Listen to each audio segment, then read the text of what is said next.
That's Jimmy Stein. I'm Clint Lamb, and this is the Cover Crimson YouTube channel. Jimmy, the college football season is officially over. It is January 20th. Somehow this ran all the way through January 19th. I guess first of all, the schedule's too long. There's too much time between these playoff games. Whenever you get done, and then it's another week and a half or so before you actually play. Like, it just feels like that the excitement level really starts to dip. But give Indiana, give Miami a lot of credit. Obviously, Indiana took control early in that football game, got up by double-digit points, but Miami continued to fight and claw. They never led, but they did make it a very respectable game. And just to me, one of the biggest takeaways was that it was a different caliber of football being played in the trenches than what we saw out of Alabama this season. That was kind of the biggest thing. Even defensively, Alabama was good. But I just think that what Miami brings to the table from a defensive front perspective, and then just the offensive lines, and Fernando Mendoza faced a lot of pressure that he had not seen. That isn't surprising when you look at Miami's defensive line, but it was a different caliber of football. It was a different look. And I guess, first of all, what were your thoughts on the national championship game? A lot of people now, it's like, this is what's wrong with college football. Indiana's got they broke college football. They're a much older roster. These are all true things as far as the older roster, but I don't know that they've necessarily broken college football. It's different. They're using the different era to try to, benefit their ability to be competitive, and it certainly has helped. But just what were your thoughts on the national championship game, and just maybe if you felt the same watching that trench play? I did. Obviously, both teams are really good up front. That's where Alabama, I think, has to improve. And I think you saw a major emphasis in the portal. I think they signed 11 guys who are either offensive linemen or defensive linemen in the portal. And I think last night is why they did that. I mean, you've got to get better up front. That's where Indiana and Miami both are so good, right at the line of scrimmage. In terms of Indiana winning, that I find super interesting, Clint, I think on the one hand, it is a complete anomaly. And by the anomaly, I don't mean the Indiana across the chest of the players that won the game and the national championship. The anomaly is, for the first time, I believe ever, or certainly in recent history, but for the first time ever, it feels like the national championship was won by a team that had a really low, what we call blue chip ratio. That's something I think, and then I want to give credit to Bud Elliott, I think, from who's over at CBS, who sort of invented the idea and this formula he's got. But basically what it is it tracks what percentage of your roster are 5- and 4-star players. And his theory, which was proven correct year after year after year, is your blue chip ratio, the percentage of those type players on your roster had to be high enough to make you a national championship contender. Because if your blue chip ratio wasn't, whatever the number is, then you weren't going to win the national title. And that was Bud's theory, and he was correct year after year after year after year. Indiana's the first to win it with a very low blue chip ratio. In that sense, I think they're an anomaly, and I'm not sure that we're going to see that again. I'm not sure that we're going to be seeing that again.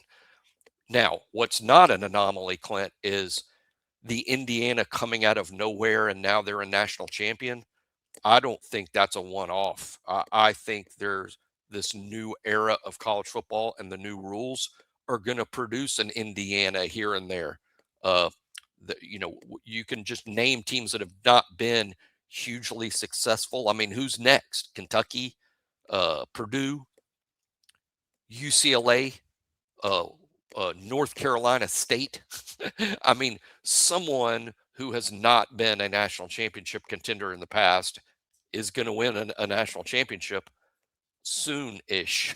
It's no longer going to be only the province of Alabama, Georgia, LSU, Ohio State, Michigan. I think the national championship door is open to many now.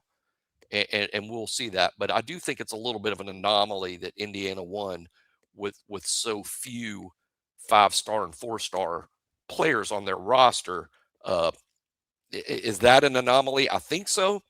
But the transfer portal changes so much. We got to remember that Nick Saban said it last night on the broadcast. Indiana may be a team full of 3-stars, but they ain't 3-stars now. I mean, Indiana's talent is underrated. I think it's going to prove itself out in the NFL draft. I'll predict right now. I think double-digit players from this Indiana team are drafted. Double-digit, which is something that normally only the SEC powers and Ohio State, maybe a Clemson have pulled off here and there. But I think Indiana will see double-digit players drafted in April because they might not have been highly recruited out of high school. There's a lot of excellent college football players on that team. And this is reflected with the transfer portal. Like Indiana was ranked 13th as far as the transfer portal rankings for 2025. And when you start going down the list, I mean, Stephen Daly came over from Kent State. Awesome. Absolutely. Pat Coogan from Notre Dame came over, was their starting center. Devin Boykin came from NC State, their nickel corner. You had Khalil Benson, who I think actually did get benched last night, if I'm not mistaken, but he has been their starting right tackle. He came over from Colorado. You look at, obviously, Fernando Mendoza wins the Heisman Trophy. Roman Hemby, their starting running back, comes over from Maryland.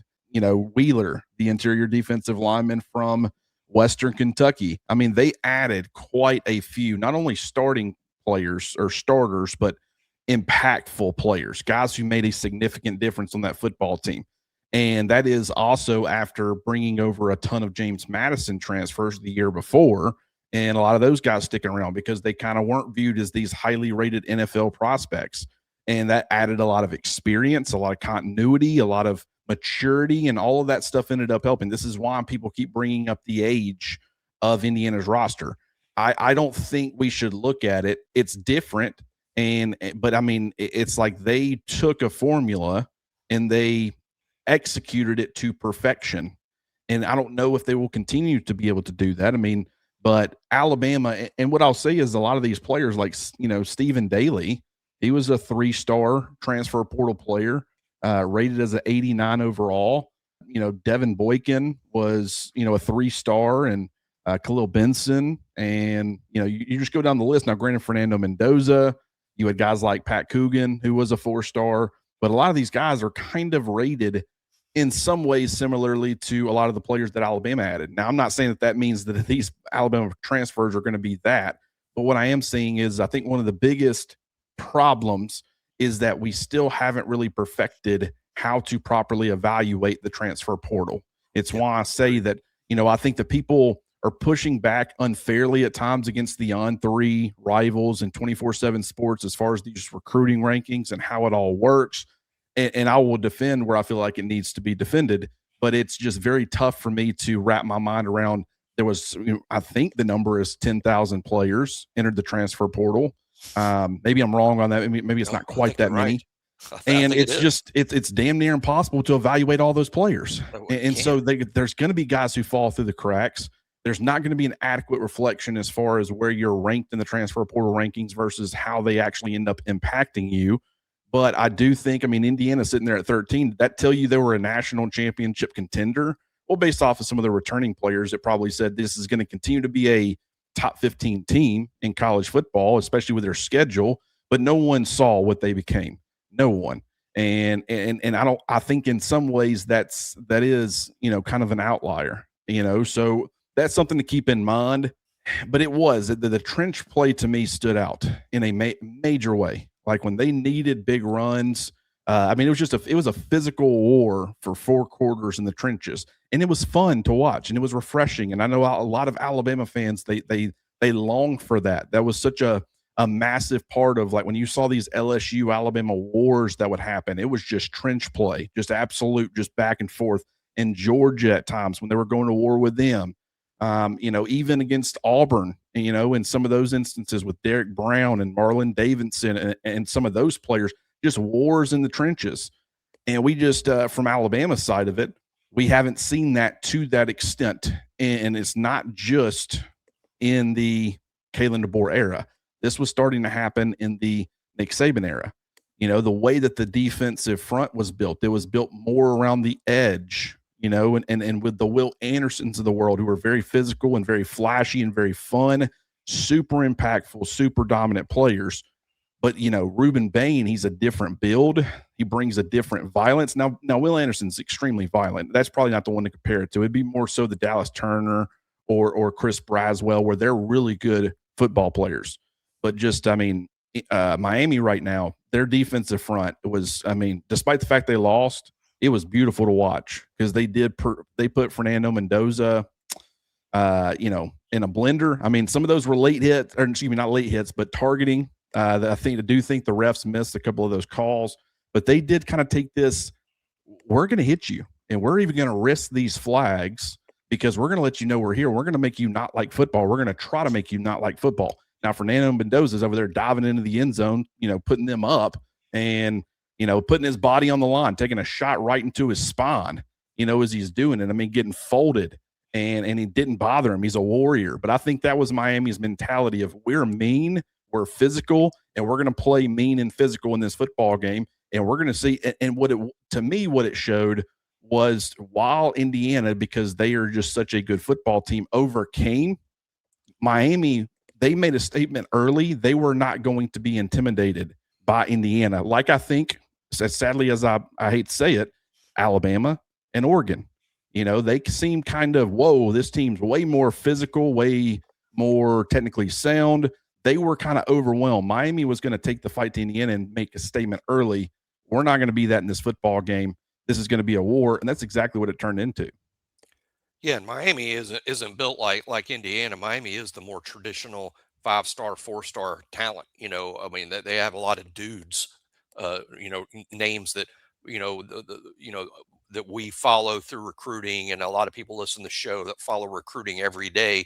You knew a lot of Miami's lineup because those Malachi Tony and even Carson Beck. And I think Beck, on the one hand, I want to give Beck a ton of credit because, man, he won a lot of games as a starting quarterback. What he did at Georgia, getting Georgia as far as he did, then getting Miami as far as he did. So he's clearly a good quarterback because an average quarterback isn't able to do things like quarterback a team as far as he did at Georgia and now at Miami.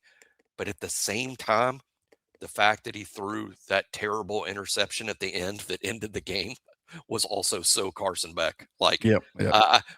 before the game, I was asked by somebody, not on the air, just in a text, like, who's going to win? And I'm like, you know what?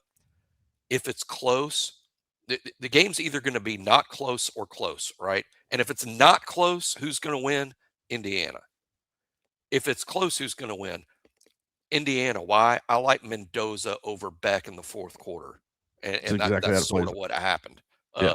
Mendoza, I trust. I trust him totally. If I'm the Raiders, I know the Raiders are on the clock. Walk the card up today. What's all this charade going to be for the next few months? If you don't take Mendoza, you're crazy. Surely they will. I just trust the kid in the fourth quarter. He makes plays. He's going to be a good NFL quarterback. Just such a natural feel, I think, for the pass game. And Carson Beck's good. There's a place for him in the NFL. But, gosh, I just don't trust Beck in these huge games at the end when it comes to turn over the ball. But Miami's got a lot of dudes. Reuben Bain, the right tackle. I butcher his name, so I'm not going to say it, but y'all all know the Miami right tackle. He's going to go fair. He'll probably be the first lineman picked in the draft. I like Fletcher. I think he's actually a really good player. But Miami's full of dudes. Indiana's full of transfer portal guys. They pick correctly. I'll just use Mendoza as the example, Clint. There's no way for us to know the money, but Cignetti chose Fernando Mendoza out of the portal. Many other quarterbacks, probably including Jackson Arnold, were paid more, out of the portal. Auburn probably paid a lot more for Jackson Arnold than Indiana paid for Mendoza. I'm saying Cignetti picked the right horse. And know what Cignetti did? He not only picked the right horse as quarterback, he picked the right horse about everywhere. To me, that Indiana team is about evaluation and Cignetti just nailing it in terms of like, hey, y'all might not think much of this kid, but I do. and he was right on Daly. He was right on all of them. Because most of his lineup are transfer portal guys. Only broke down, I did this the other day. I did look at their starting offense off the top of my head, Clint. I think the starting offensive guy, the 11 guys, 3 or 4 were kids that signed with Indiana out of high school. 3 or 4. One was a group of 5 transfer. I think that's Surratt, who came from James Madison. And then 3 or 4 other guys were power 4 transfers, like Mendoza, the center, from Notre Dame, uh, and a couple others. But basically, there are 11 starters on offense. Basically, 3 or 4 homegrown, 1 or 2 group of 5 transfers, and then 3 or 4 power 4 transfers. So it was sort of a nice blend, but Signetti picked the right horse every time. Yeah, and Signetti's ability to identify good football players, the guys who aren't going to fit the measurables necessarily, but they just play good football. You turn on the tape and they play good football. They play hard-nosed football. Like, I think that's something that we're getting away from a little bit too much in some places, right? And I'm not specifically talking about Alabama. I'm talking about in college football in general. And Signetti, and part of that is just saying, well, I don't really have a choice. And what will be interesting is as he starts to have a choice, how much that will change. Like, you look at some of the transfer portal players that they're targeting now, as far as the ratings are concerned, and then you start talking about, players they've been able to recruit. Guys want to go play at Indiana. So do you continue to rely on this? I'm just going to go get really good football players, or if you can get the 5-star with the insane measurables that might not have some of those, underlying traits that you look for in just playing winning football, which do you prefer? Do you get both? Can you get both? If you have to choose, which do you choose? Do you think you can continue to win taking the current approach, or do you feel like, okay, this was my chance to get things, rolling, but you got to make sure that you've got the really talented horses to be able to sustain? I will be very curious to see what that ends up looking like. And one of the things that has benefited Indiana has been the maturity and the age and all of that as far as this football team. And if you start going with some of those younger players, how quickly can you get them ready? If they don't get ready in time and they don't really contribute, are they looking to transfer? You're dealing with the same problem that a lot of these places are. So I will be more fascinated to see not only how he handles that, but how he handles the inevitable at some point that's coming of, the losing your assistants and just having to have that type of turnover and having to continue to. That will be the 2 biggest obstacles left for Signetti, in my opinion. Lost the strength coach today to Tennessee. There you go. And I will say that Indiana just won a national championship, and everybody loves Sig and that program and what it's doing. And an SEC team still was able to poach Indiana strength and conditioning coach. We'll see how that ends up playing out for Tennessee versus how that plays out for Indiana as far as moving forward. But that's something that you're going to have to overcome. Spent a little bit longer talking about that than I intended to, but I do think it's important. I think the overall conversation is very important, and it does apply to Alabama. So hopefully Alabama fans understand or realize how that does apply, because I do think that right now Alabama's taking a different approach. And I'm not saying this is the wrong approach. The sample size is too small at this point for me to sit here and definitively say Alabama's going about it all wrong. You've got to spend all your money in the transfer portal and don't even – I think that the approach is we build a culture that guys want to play in and play for. You bring the guys in, and yes, you get freshman contributions from some of them, but some of them they don't, but they want to stick around. They want to give you, they want to see it out. A.K. Deer really didn't play a whole lot as a true freshman. He was a top 100 recruit. He was the number 2 overall running back. He was willing to stick around in this running back room to compete in 2026. Keelan Russell, same thing at quarterback. Like, one of the things about Kalen DeBoer, a lot of these guys that they have lost, James Smith and Quay Russaw and Isaiah Horton, yes, he brought him in, but he was brought in for a very specific reason. He wanted to play with Ty Simpson. As far as the high school recruiting rankings, Kalen DeBoer hadn't lost a ton of Kalen DeBoer players up to this point to the transfer portal. So I do think that there's something to be said about that. But one of the things, or a couple of the things I wanted to continue to talk about, we talked about it a lot yesterday, and maybe people were sick of this conversation, but I think that people push back on some of the things that we talked about and some of the approach. And I just want to continue to have that conversation and kind of flesh out how we feel about the trench play and the bodies that they added versus the guys they lost. And one of the things that was pushed back against was the idea of, are we overselling the players that they added? And before I pitch it to you, I will say I don't feel like I am, but I also understand there's going to be I'm more so sharing the vision. I understand the vision. First of all, there's limitations. It's not like they have Texas money and they're choosing to go this route. You know what I'm saying? Some of this is you don't have a choice, but there is a method, in my opinion, some method to the madness. And I think I kind of see where they're trying to take it. I understand it. And part of me says, okay, I think that can work. It won't work immediately. It won't be an overnight, okay, every problem solved. But, and I hope people don't misrepresent or misunderstand what I am trying to say. Like, I hope that people understand that there's a ton that's uncertain here. But at the same time, there's potential at all of these different position groups. Potential means nothing. Potential is not winning you football games. So if I need to hammer that every time I talk about potential, I certainly will, just to make sure people fully understand. But that's where I want to start. What are your thoughts on just what Alabama has done in the transfer portal so far as an overview?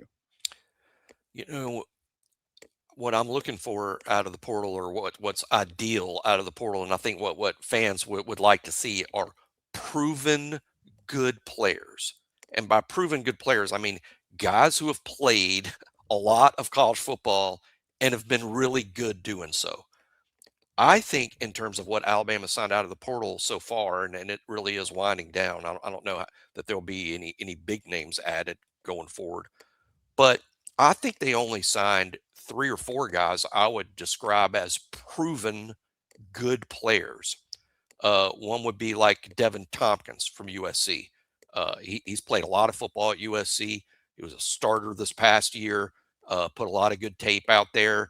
We've seen a lot of the tape. He's good. He's good. I think he was ranked the number 2 defensive lineman in the portal at one point. Devin Tompkins to me is a proven good player. I think Noah Rogers at wide receiver at NC State, spectacular, no, but signed with Ohio State out of high school as a wide receiver, very highly ranked. Redshirted there, went to NC State. He's been a productive player over 2 years. Is he awesome? No, but I'm not using that. I'm saying proven good player. He's got about 900 yards worth of pass receptions. And Alabama's really only asking him to be wide receiver 3 at best. I mean, you got Ryan Williams and Lotsier Brooks to headline the group. But I think Noah Rogers qualifies as proven good. I think Lorcan Quinn, the kicker from Marshall, is a proven good player. Kicking it doesn't change much. I think punting does change from one level to another, but place kicking really doesn't. I mean, you're either making the kicks or you're not. It's going to be a new pressure for him at Alabama, kicking in front of such a large crowd and millions of people watching on TV. Didn't have that at Marshall, but Lorcan Quinn is a proven good player. I want to include Caleb Woodson. I'm not going to quite put him in that category. I'm not calling him a proven good player. I'm going to put him in this other category I'm going to talk about. But proven good players, that's it for me in terms of who Alabama signed out of the portal. Tompkins, Rogers, and the kicker Quinn. Everyone else, or pretty much everyone else, like Caleb Woodson, like Umio Zulu from South Carolina, like all these offensive linemen, Haywood, Brooks, Strayhorn, Delgatti, who is at such a lower level of football, they're not proven good players because we haven't seen enough of them.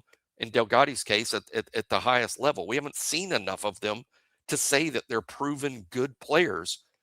But they all of them have quite a bit of potential and upside, and they're all adding to competition at that spot. And that's what I am so excited about this spring, is the competition for spots.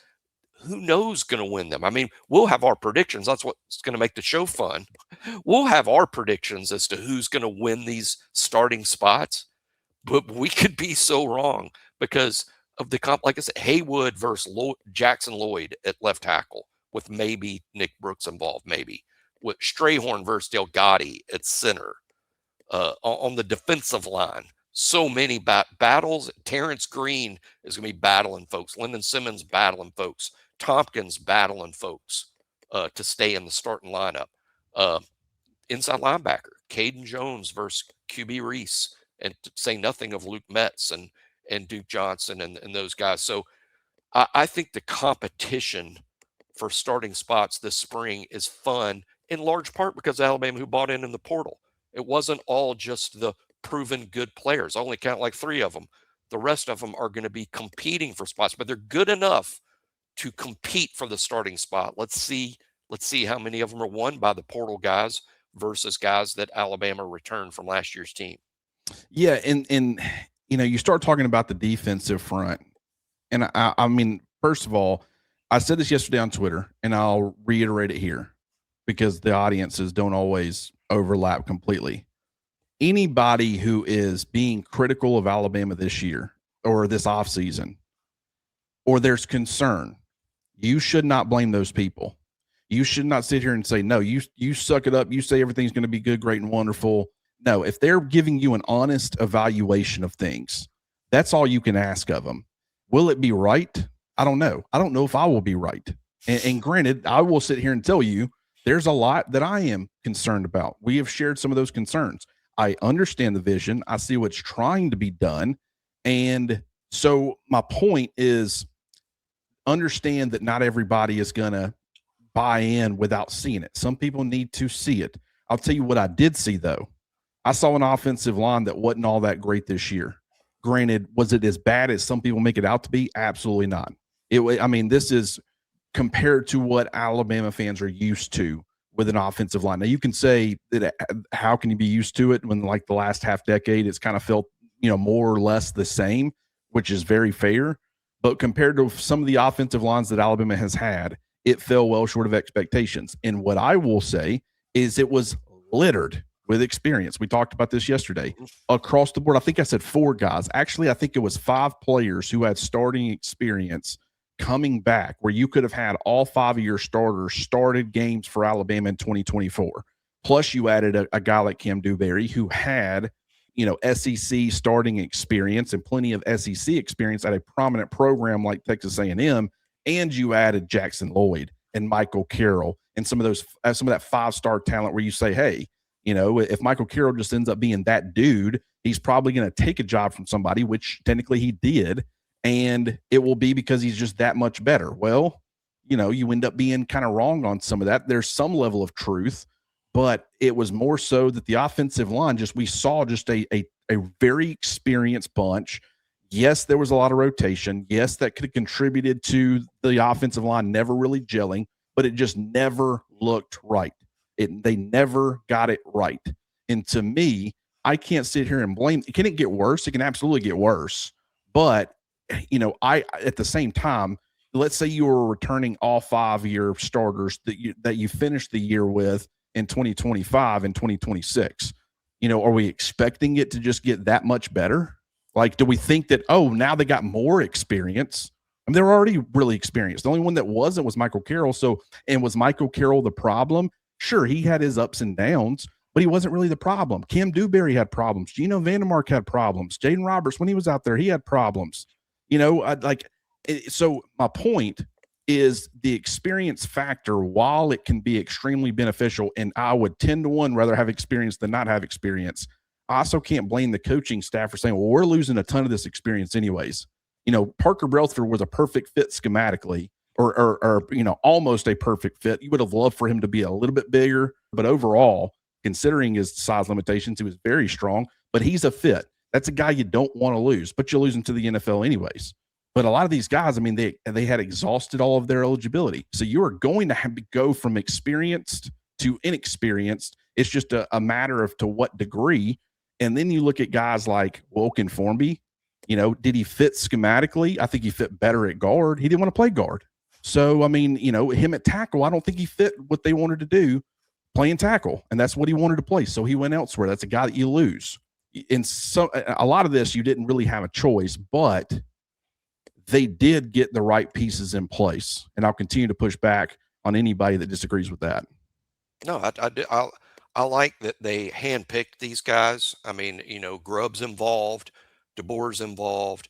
I assume Cap had a lot to do with it too in terms of picking these offensive linemen to fit. They inherited some of the guys you're talking about before. Some of them they inherited, like a Jaden Roberts, like Caden Proctor. Well, I know he came back, but that's somebody they inherited. I like that they handpicked these guys, and now I think there's less excuse for what you inherited. I mean, these are DeBoer's guys that are coming in to play these offensive line roles. I see competition at every spot but one. Michael Carroll is a proven good college football player. He's going to be the right tackle. You can put that down in ink. That's over. There's no doubt what's going to happen there. All the other 4 spots are all up in the air, and they could be won by the transfer portal signees, or they could be won by a couple of returning Alabama guys. But I see competition at all 4 spots. Strayhorn and Delgatti at center, Jackson Lloyd and Ty Haywood at left tackle. I think Will Sanders has a great chance to win left guard, but he's going to have to fight off some of these portal guys, maybe like a Nick Brooks. He's going to have to keep him out of the lineup, and Brooks is a much bigger kid. But no, I do like that these guys are all handpicked and that there will be competition at every spot. Also, don't rule out a couple names here. Don't rule out Mal Waldrop. I think he's going to be a significant contender. Is he going to win a starting spot?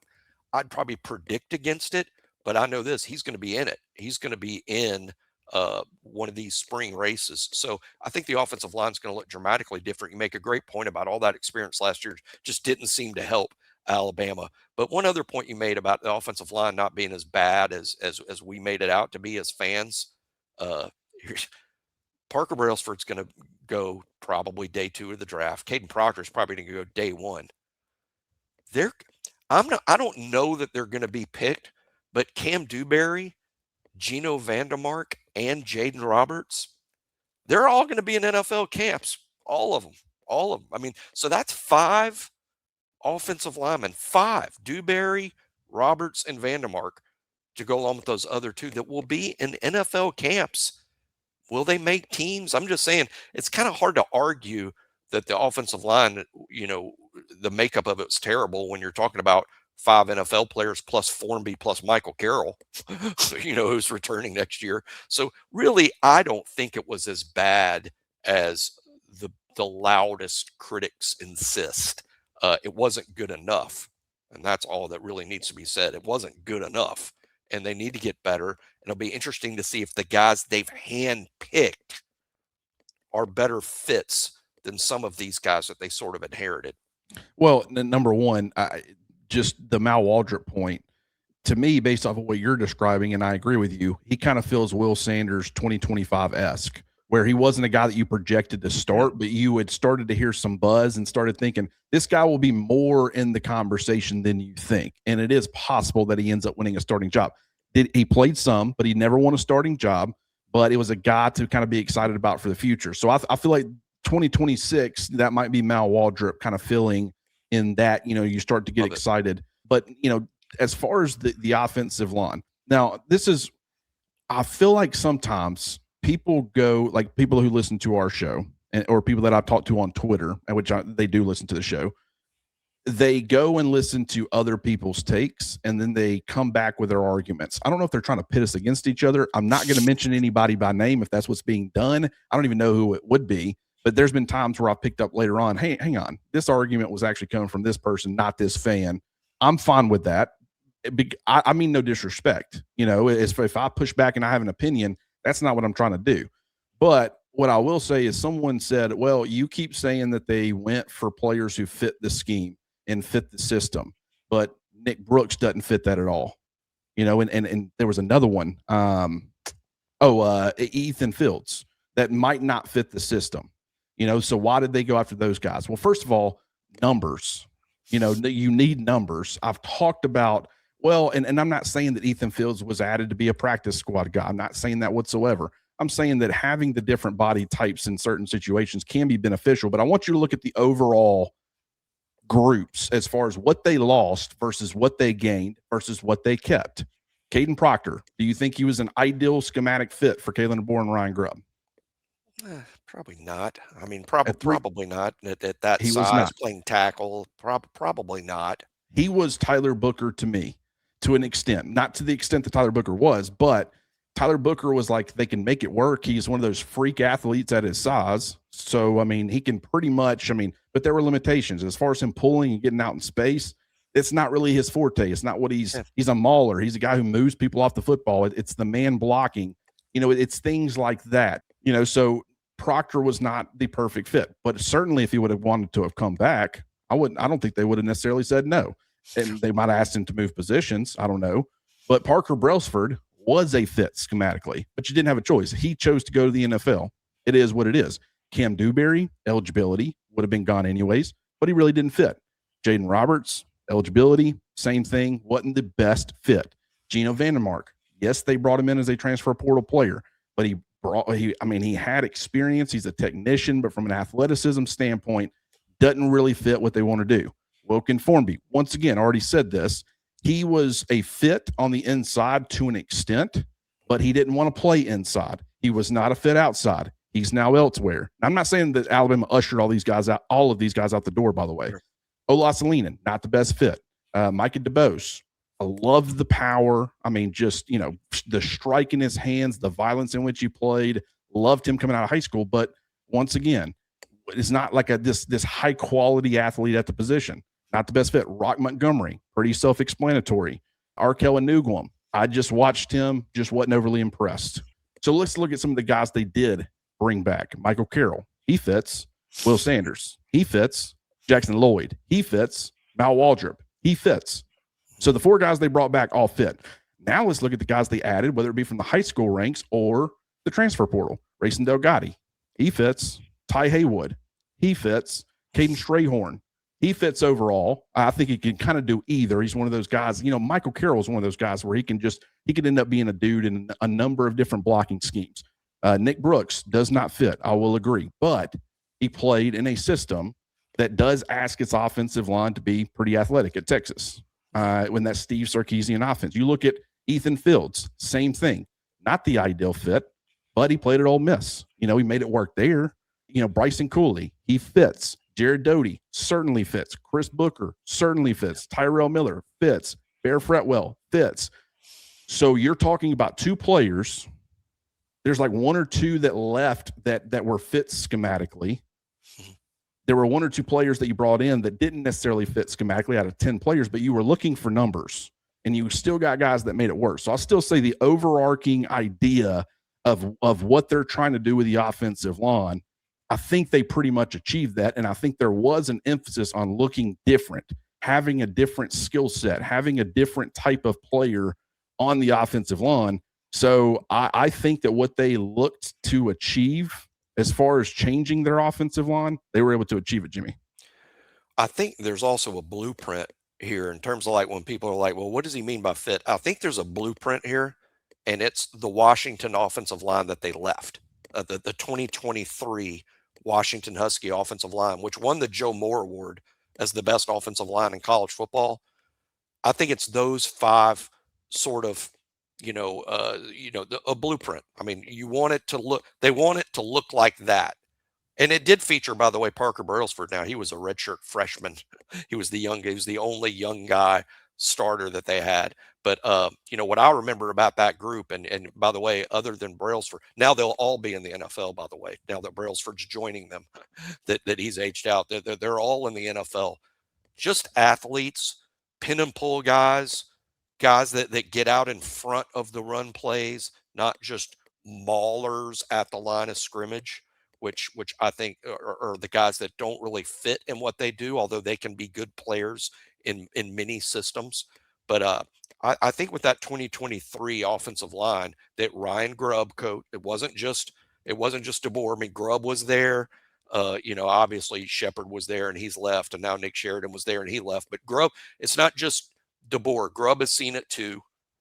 I'm sure that's what they're trying to build, the 2023 Washington offensive line. So they're looking for guys that probably remind them of the guys they have with that group. Yeah, and it's not just about, the athleticism. It's like they said, and to an extent, I've mentioned this before, but I feel like they push guys too far, but they want as much size as they can get without sacrificing much, if anything, as far as the athleticism. Kind of tells you everything you need to know. So that was just kind of my point. And I told this, I started to, and then I was like, you know what, we'll just address it on the video. And there was another point that they made about the defensive front, and we'll talk about that here in a minute. But just, I don't know how it's going to end up looking. There's no way for me to tell you. We've seen some 5-star players live up to the billing. We've seen some 5-star players not live up to the billing. So I don't know what Ty Haywood's going to be. I know that you can't judge him off of a true freshman season coming out as a raw high school prospect playing at a place like Michigan that's typically going to have pretty established, pretty good offensive linemen. Like, you can't really blame him, for not cracking the starting lineup as a true freshman. So I still think he's got potential. Michael Carroll's already showed the potential. Jackson Lloyd's another one where it's like, hey, behind Caden Proctor, a first-round draft pick, that he wasn't really going to have too many opportunities. And as far as right tackle was concerned, they had Wilkin Formby, and then Michael Carroll ended up being the guy to push for that job, and Jackson Lloyd's not a guard. So he was kind of blocked as far as his ability to push. And I don't think he would have anyways, because I think he needed to get bigger and stronger and, get used to playing at a much higher level of football. But overall, I just think that this offensive line, it has a lot of potential. Potential only can take you so far. You've got to get development, but I see the vision. But just because I see the vision doesn't mean the vision will come to fruition. It's got to actually go out there and happen. But as you said, I like the fact that they have a bunch of guys they can take a swing on. And if you look at it, you look at all the experience Alabama lost on his offensive line, and you look at guys like, oh man, Parker Brailsford would be a first-round pick if he was bigger. So they have a first-round talent, or had a first-round talent at center. They have a first-round talent at left tackle. You lose 2 first-round offensive linemen out of 5, on top of losing all that experience, and it's going to look vastly different, and it could end up looking worse. And that's what I want people to also understand. If this ends up looking terrible, I don't want anybody to come back and be pulling receipts from us saying, man, you guys, because I made that mistake last year. I bought into the talent, the NFL caliber talent, and the experience factor. That had me in full hook, line, and sinker. PFF's over here posting this is the number 1 returning offensive line in college football. And it actually, from a schematic fit, I'm like, not the best, but I'm like, you know what? If it's got this kind of NFL talent, it's in year 2 in this system, and you've got this much experience, you expect growth and development, this should be one of the best offensive. And I said that. I'm not saying it's the best, but I'm saying it should be one of the best. And I ended up being dead wrong. So just with how it looked, I'm not surprised that the coaching staff said, you know what, let's try something different. Maybe we should value getting these guys experience, but making sure we get the right guys in place. And also, what you're not going to do is pass up on a Nick Brooks caliber player just to go get a guy who fits schematically. Racing Delgatti, he looks on tape like a player who can go from the small school level to the big school level and it translates. If they don't look like that on tape, don't go get a small school player that doesn't look like he's going to translate just because he fits your system better than a Nick Brooks. You go get Nick Brooks because you're bringing him in for depth and competition, and maybe it ends up working out. Maybe you have him drop a little bit of weight. Maybe he gets better. Like, he was just a true freshman this past season, and he started at least a handful of games at a place like Texas. That's a player worth taking a swing on, in my opinion, whether he's the best fit schematically or not. So that's kind of my thoughts on the offensive line. Now, the defensive line is interesting because their point is Alabama has gotten, significantly worse on the defensive front compared to where they were. I think it once again, stuff's got to come together. There's been a lot of changes. But, when you talk about losing an NFL talent like Tim Keenan, you talk about losing a 5-star player who had starting experience for you like a James Smith who had flashed and, had some potential there. You lose an LT Overton, a first-round potential guy, probably going to be more of a day 2 pick. But, like, you start going along, former 5-star recruits like Keon Keely, Jordan Renaud being a former top 100 guy who had some experience for you. When you start looking at it from that perspective and the number of guys gone, it looks pretty interesting. And then from a fit perspective, people are still pushing back on this whole idea of Zulu playing Bandit. And I'll get to that in a second. But first, Jimmy, what are your thoughts on this Alabama defensive front and just how it's kind of coming together right now? Yeah, I understand people being nervous. I'm nervous too. I Same. mean, I get it. I get it totally, and especially when you go over like Clint did, who you lost there, you realize, boy, that actually was a pretty good defensive front, and there's a reason, you know, for all the people that always want to say that the defensive line's not good enough. That was a top 10 defense. I mean, literally top 10 in college football this past year. It's top 10 defense. You can't be bad up front and be a top 10 defense. It's impossible.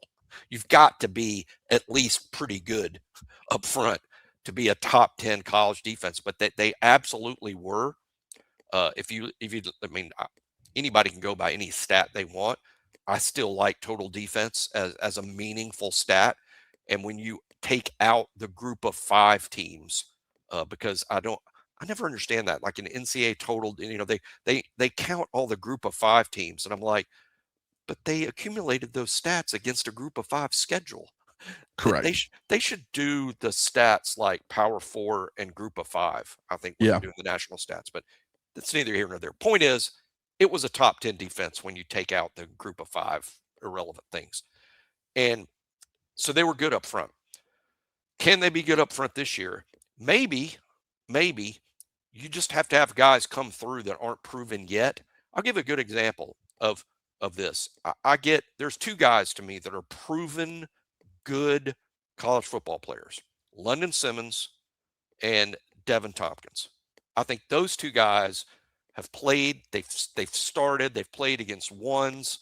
They've made plays. They put good stuff on tape. I'm excited to see them get their opportunity. I think Simmons and Tompkins, they're good. You need a lot more.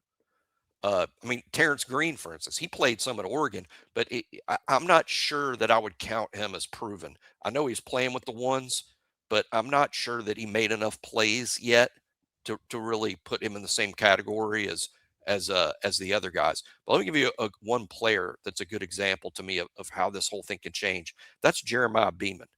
Uh, he redshirted. There was buzz. Hey, this kid's going to be something. Then he plays early as a redshirt freshman.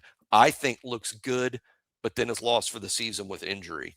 I think for that reason he gets sort of forgotten because he wasn't there last year, and the buzz is now that was now 2 years ago that you heard that buzz. But there's no reason to think Jeremiah Beeman's not going to return to what he was before the injury. I think he's a good example of that's a guy that no one out there's heard of, but could actually prove to be a really good player this fall and line up alongside London Simmons and Devin Tompkins. You brought this up the other day. I think about at Bandit, if you have an edge setter like Tompkins and a pass rusher like Umio Zulu from South Carolina, that's a good platoon there. I mean, you've got sort of a nice edge setter and the flashy pass rusher that can, come in situationally. Uh, so I think there's some things that can work out there, but guys like Jeremiah Beeman have to come through, and you need year to year development of guys like Edric Hill, Isaiah Faga, Steve Mbumwa, year to year development. You're not asking for big leaps, but be 1 year better. Right. 1 year better for Edric Hill, Faga, and Mbumwa. I see it. At least it's deep. There's a lot of guys. I think there's 15 defensive linemen on scholarship this fall playing really 3 spots. That's a lot of depth. Now, 5 of those guys are true freshmen, and let's not rule out impactful true freshman minutes. It would not shock me to see Jamarian Matthews and Nolan Wilson play as freshmen, particularly if they're at that Bandit spot. I won't be surprised if Matthews and Nolan Wilson in particular are impactful true freshmen. So there's a lot of things that you can't say are proven. Hey, a proven good college football player. I would say London Simmons and Devin Tompkins, and that's it. But there's a lot of guys with potential who can be good this year. Yeah, I talked yesterday about kind of the 3-man fronts and how I feel like some of these visions is creating better, potential play, holding up as far as those 3-man fronts. Now, one thing I do want to clarify, I was referring to the transfer guys, the Terrence Greens, the Kedrick Bingley Joneses, the Devin Tompkins. London Simmons is going to start over Kedrick Bingley Jones. So really he's that guy to me that's more of the 3-tech sliding out, and he's going to be a really good run defender further out, kind of like a Kedrick Bingley Jones. But I'm saying you can rotate and get some of that play from a Bingley Jones. I don't think Bingley Jones is a world beater by any means. I think he provides a nice, steady, early down run presence, as far as the further you get outside. Now, here's something else I'll say. Kind of what you're talking about with more of the platoon, I want to be clear. You can't just simply platoon these guys. It's not the way that a lot of these offenses are going to operate, where it's like, hey, we're going to let you get your better pass rusher on the field for this situation. And if you want to move Devin Tompkins inside, feel free to do so at this point, or hey, it's a rundown. We got a first down. We ended up running the football on you on 3rd and 5, and you ended up having Zulu out there. And now you want to put Devin Tompkins back at Bandit, but so we'll give you a chance to do that. No, they might go hurry up, and now you're stuck with the personnel. There's also, drive rotation. It's not situational rotation. It's drive rotation. So there's going to be times, but kind of with Zulu, the way that I've envisioned it, and this is why I continue to hammer, and granted, if I'm wrong, I'm wrong. I don't know, because he doesn't fit perfectly. So you're guessing. But once again, it's like I mentioned yesterday, it's the pitch that he was made. What got him on campus? What got him to ink on the dotted line? And to me, the clearer path was Bandit. Now, they might have sold him some wolf opportunities or something, but I guarantee you they weren't saying, hey, you seem to be a guy who likes to get after the quarterback. We're going to do some things with this wolf position where you're not able to get up to the quarterback. And that was appealing to Zulu. I just don't really believe that personally. But, one of the things that the person that I was talking to in the DMs was mentioning was like, well, you can't really play, Zulu has to be able to play Bandit and everything that Bandit requires. So you can't ask him to, you can't say, oh, well, he's not one of those Bandits that you can put further inside, because if that's the requirement, that's the requirement. Well, here's what I'll say to that. That's not necessarily true. Keon Keely last year, when LT Overton was out, against Georgia and against Oklahoma, in those 2 games, Keon Keely went, he had been averaging a pretty healthy amount, but he averaged 30 snaps a game in those 2 games. He was asked to be more of an every down player. His role changed. And so he had 9 snaps between those 2 games as a true B-gap player, 4-eye or 3-tech. And he had 15 as what I would call a 4-tech head up the tackle, being a left end or right end as, PFF would describe it. That's a total of 24. In the rest of the games that Keon Keely played, when LT Overton was available, he played a total of 22 snaps, either as a B-gap player or as a 4-tech, as a 3-4 defensive end. So he played more snaps in just those 2 games in those types of alignments than he did in the rest of the season combined. Now, part of that is just having a much larger role. But my point is that they were able to protect Keon Keely, because he's not the best at that, for a majority of the season, until it reached a point where, through LT Overton being injured, they had to play him in those instances. I'm saying protect Zulu to the best of your ability in the same way, because in my view, a lot of how I think about Zulu, I thought about Keon Keely. I saw a guy who was not a great player, as far as if you're putting him on the inside shoulder of the tackle, he's not going to be super strong, super, he's not going to hold up at the point of attack in those instances, probably like you need him to. But at the same time, I want you to think about what they did with Keon Keely. He got up to 282 pounds. All of the other Bandits last year, every one of them dropped weight. Keon Keely didn't. He gained weight. Why? Because I don't think he was a great run defender, and they were trying to get his mass to a point where he could be a more adequate, more complete Bandit. LT Overton didn't need to be 282 pounds to be an adequate run defender. He could be lighter, and so you wanted the explosiveness and some of those elements. I said this multiple times. Keon Keely, I kind of wish they just would have embraced the situational role for him. Yeah. I wish they would have just said, and now granted, once LT Overton got hurt, a 270-pound Keon Keely or a 265-pound Keon Keely, maybe that wouldn't have gone so well, asking him to do those things even lighter than he was, because he wasn't great at it even when he was big.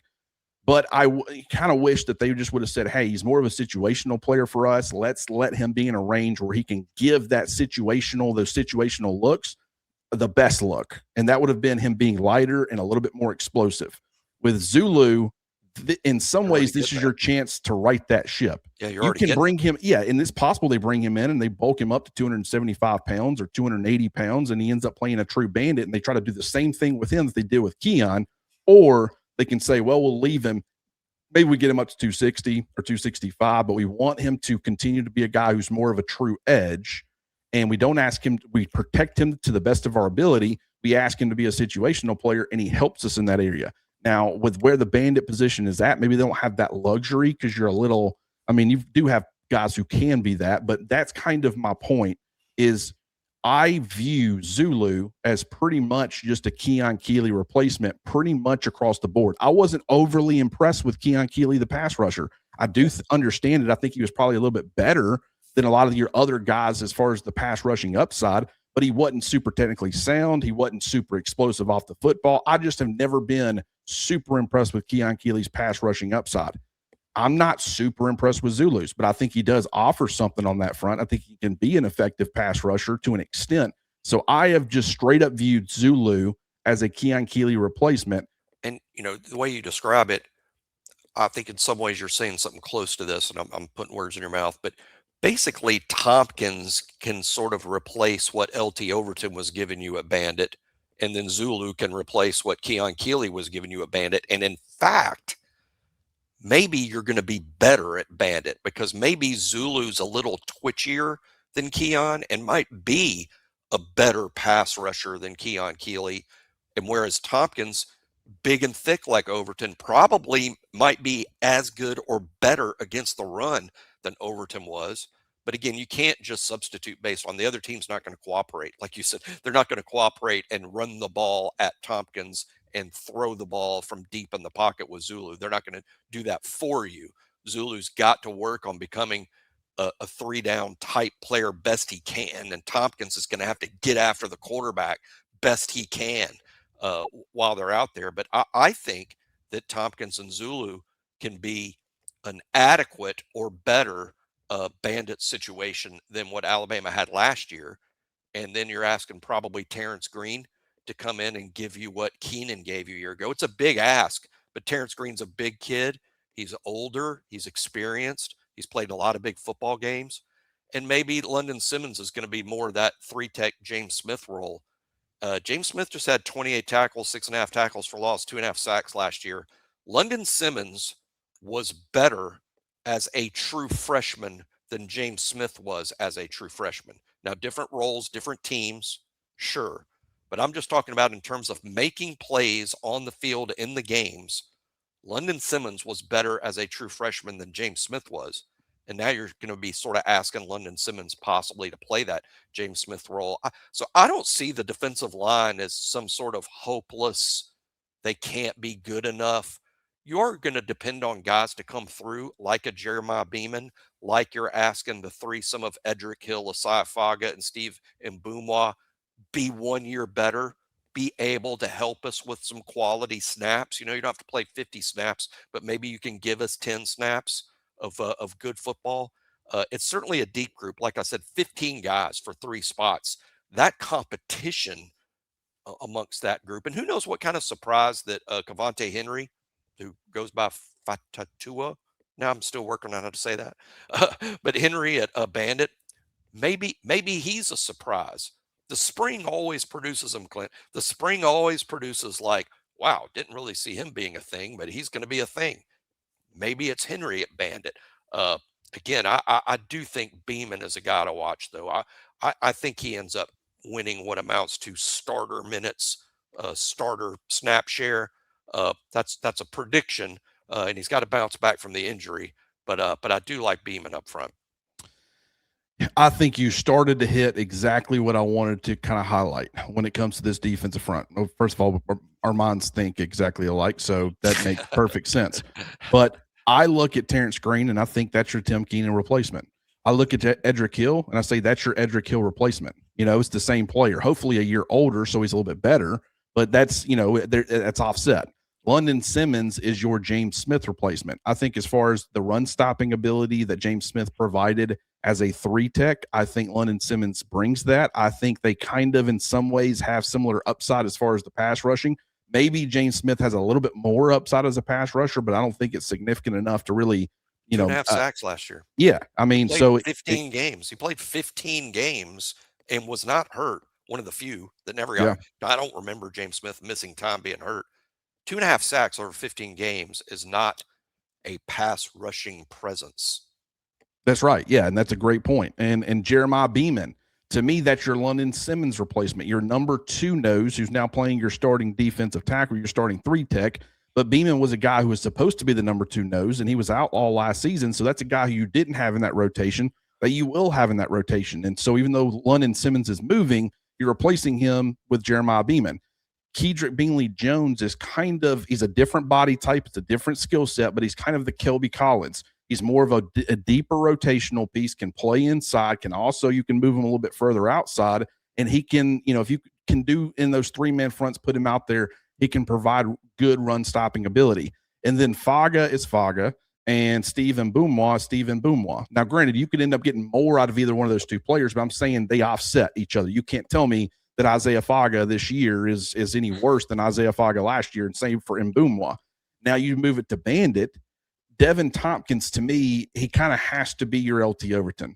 Not saying he's going to be LT Overton and he's going to be that impactful, but I think that they're banking. There's a reason they targeted him early. There's a reason that they wanted him so badly, and he brings that inside-out versatility. He could end up being a full-time 3-tech. I'm not going to completely rule that out. But I also think it's extremely possible that he's a kind of a bandit on early downs that you move inside, kind of like LT Overton. That wouldn't shock me at all. As I've already mentioned extensively, Des Zulu, Keon Keely replacement. Cavante Henry at this point, with the way things are currently shaping up, your Jordan Renaud replacement. But you have Jamarian Matthews, you have Nolan Wilson, you have Malik Franklin, and then on the interior, you have guys like Kamarian Johnson and Corey Howard. So my point is that while I'm looking at a lot of their guys at the top and I say this is this guy's replacement, I'm not saying that you significantly upgraded anywhere. I'm not saying that. I'm saying that with the way I see it is maybe you didn't have this massive drop-off considering you lost an NFL talent and a potential day 2 talent and a bunch of 5-star caliber players. You were able to replace them with guys who I think can give you similar, and in some ways, maybe you didn't have to break the bank like you would have having to pay for a James Smith or somebody like that. Maybe I end up being wrong on that, but that's kind of how I view it. You start moving it towards the Wolves, and Yanze Pierre is Yanze Pierre, Justin Hill is Justin Hill, Jamarian Latham maybe is your Quay Russaw, but and that's a guy who Russaw, we got to remember, he missed a good chunk of the season, so they didn't even have him available. They still played effective, solid defense, so they don't have to have him available in 2026 unless they suffer some sort of injury with one of the top 2 guys. Otherwise, you can continue to kind of do what you've done there. Now, granted, Noah Carter, who's that guy? Currently not on the roster. Why? I think you probably need to add another Wolf, but maybe that's Xavier Carter. Maybe that's a guy who can end up playing that Wolf Xavier position. Griffin. Xavier Griffin. Yeah. I said Xavier Carter. I'm sorry. Xavier Griffin is that player for you. Maybe that ends up being the case. Once again, I'm not saying that, they have significantly improved. Offensively, I understand the direction they're taking it. I understand the reason that the experience is going to be lacking, but you've kind of replaced it with guys who better fit the system, and you've brewed a lot of competition. But defensively, the defensive front, I'm more so looking at it and saying, I don't see significant drop-off here. Now, some fans will sit there and say, well, we still feel like we want Miami trench play. I don't think you're getting that this year. I really don't. I think you'll get good players. I think you'll get effective defensive front play. It was like you mentioned, it was good enough to be ranked top 10 as far as your defense, but I don't think they significantly upgraded up front defensively. I just don't think, based off of how I was freaking out, the reason that I described guys like Zulu and Devin Tompkins as very important gets or really nice additions is what they replaced and not what they're going to provide as far as being. But I was kind of freaking out when you're looking at LT Overton gone, Keon Keely, Jordan Renaud. I'm over here like, I mean, they have like nobody right now. Well, once you add some interior players, and now you can feel more comfortable moving Devin Tompkins out, and you add a guy like, Zulu, I start to feel a little bit better about it as far as what you're being asked to replace. So, Jimmy, do you have anything else before we hop out of here, brother? I'll just say that the secondary, we'll go over that in more detail, in the next show or so. But the secondary, if the secondary was young and they had inexperience back there, I would be more worried about the defensive front, because I'd be like, you're going to have to pressure the quarterback. You're going to have to get to the quarterback quick, because you got to protect the back end with all those young guys back there. No, Alabama's got the opposite situation. You can have a lot of confidence that the guys in the back end are going to be doing their job and doing it really well.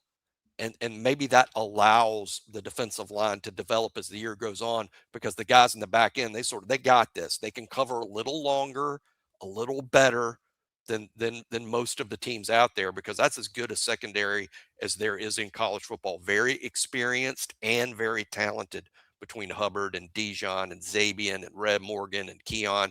A great group back there. That's going to take some of the pressure off this new defensive front.